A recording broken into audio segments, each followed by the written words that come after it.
Rodrigue Petitot est-il en prison parce qu'il dérange l'ordre établi? C'est ce qu'affirme une dizaine d'organisations politiques et syndicales réunies ce matin en soutien au leader du RPRAC. L'homme a été condamné à 10 mois de prison ferme pour avoir annoncé s'attaquer au maire dans une vidéo.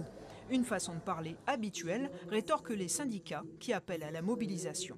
C'est pour commencer à raconter qu'il dit qu'il est attaqué. Bon ben, on dit à nous attaquer aussi, hein. Donc attaquer en l'eau.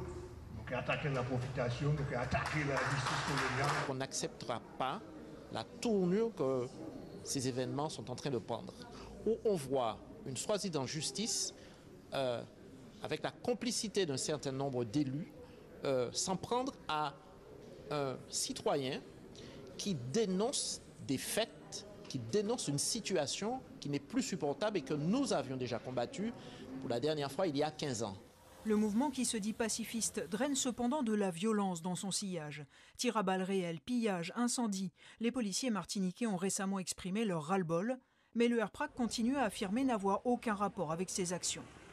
Tout comme les hooligans après un match ou comme en marge des mouvements des Gilets jaunes, les Gilets jaunes n'ont jamais été taxés de cette manière. On a su faire la différence entre le mouvement et les exactions qui étaient commises à côté. Et de tout temps, il y a toujours eu des personnes plus énervées que les autres qui profitent des mouvements sociaux pour aller se servir dans les magasins ou pour pouvoir brûler ou casser en signe de désapprobation ou qui règlent leurs problèmes avec la police quand la nuit tous les chats sont gris. Ils enquêtent très précisément, mais ils ne trouvent pas. On ne nous trouve pas sur les lieux, on ne trouve pas nos empreintes, on ne trouve pas de mot d'ordre de notre part, mais il faut casser la tête du mouvement. Aujourd'hui, seuls sont retenus contre les RPRAC l'intrusion à la résidence préfectorale qui sera jugée fin janvier et cette déclaration verbale, aucun fait de délinquance ou de violence.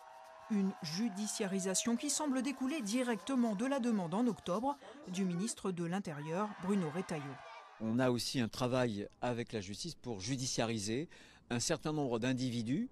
Je pense particulièrement à un qui sort de prison, de 4 ans de prison. Or, la Constitution garantit en théorie la séparation des pouvoirs. Le gouvernement ne peut rien ordonner à la justice. Lundi, une nouvelle demande de mise en liberté de Rodrigue Petitot sera examinée par le tribunal, tandis que le RPRAC a demandé une commission d'enquête parlementaire sur le fonctionnement de l'institution judiciaire.